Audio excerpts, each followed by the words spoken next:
अस्सलाम वालेकुम। अभी मेरे से एक बहुत ही अहम सवाल पूछा गया है कि क्या मैदे का अल्सर फट सकता है। मैं प्रोफेसर सायरा मुस्तहसन हूँ। मैं डीन ऑफ प्रिवेंटिव मेडिसिन हूँ। मैंने MBBS king Edward medical college से किया और फिर एफसीपीएस मेडिसिन में college of physicians and surgeon से किया। बरतानिया के रॉयल कॉलेज से एफआरसीपी की डिग्री हासिल की और अमेरिका से पोस्ट डॉक्टरल फेलोशिप कंप्लीट की। तो जनाब, अगर आपका भी कोई सवाल है तो आप मुझे वो इनबॉक्स कर सकते हैं या कमेंट्स में लिख सकते हैं। हम जानते हैं कि मैदे का अल्सर एक इंतहाई कॉमन बीमारी है, लेकिन बहुत कम लोग ये जानते हैं कि मैदे का अल्सर जो है वो फट सकता है और जानलेवा भी साबित हो सकता है। इसी वजह से बहुत से लोग एहतियात नहीं करते। हम आपको आज ये बताएंगे कि वो क्या अवामिल हैं जिसकी वजह से ये अल्सर होते हैं और किस तरह इनसे बचा जा सकता है, ताकि आप सब महफूज रहें, आपके ख़ानदान वाले महफूज रहें और आप अपनी सेहत का बेहतर तौर पर ख्याल रख सकें। तो जनाब, पेप्टिक अल्सर दो तरह का है। एक वो जो कि मैदे में होता है और दूसरा छोटी आंत का अल्सर है।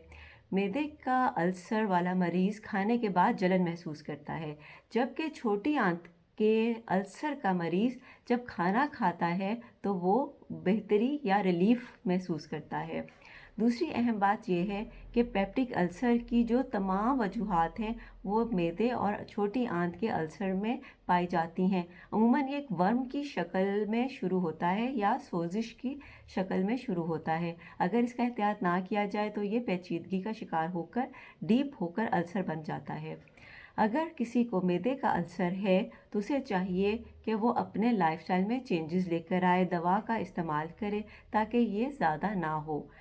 अब वो कौन सी चीज़ें हैं जिसकी वजह से ये अल्सर पैदा होता है? उसमें तेज़ मिर्च मसाले, मुरगन ग़िज़ाएँ, तली हुई अशिया, बेवक्त का खाना, सुबह देर तक सोना, रात को देर तक जागना और वर्जिश का ना करना, लड़ाई झगड़े, चिड़चिड़ाहट और हर वक्त ज़हनी दबाव का शिकार रहना, वो तमाम अवामिल हैं जिनकी वजह से ये अल्सर होता है।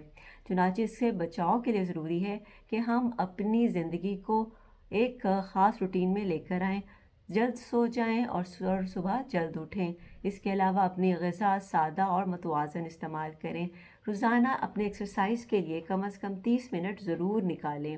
अपने मुआलिज से और अपने मुस्तनद डॉक्टर से मशवरा कर अपने दवाई का ख़ास ख्याल रखें। लेकिन दवा अकेला कुछ नहीं कर सकती जब तक कि लाइफस्टाइल चेंज ना हो और आप अपनी ज़िंदगी के अंदर अपने जहन को अच्छी सोचों की तरफ और मुस्बत ख़यालात की तरफ लगाएं। अपने दिल को दूसरों के लिए नेक तमन्नाओं का मरकज़ बनाएं और सबसे अहम ये कि आप अपने रोज़मर्रा के मामलात को बेहतर तौर पर हल करें और स्ट्रेसफुल लाइफ से, प्रेशर से, झुंझलाहट, चिड़चिड़ापन और लड़ाई झगड़ों से हद्दुल इम्कान दूर रहें।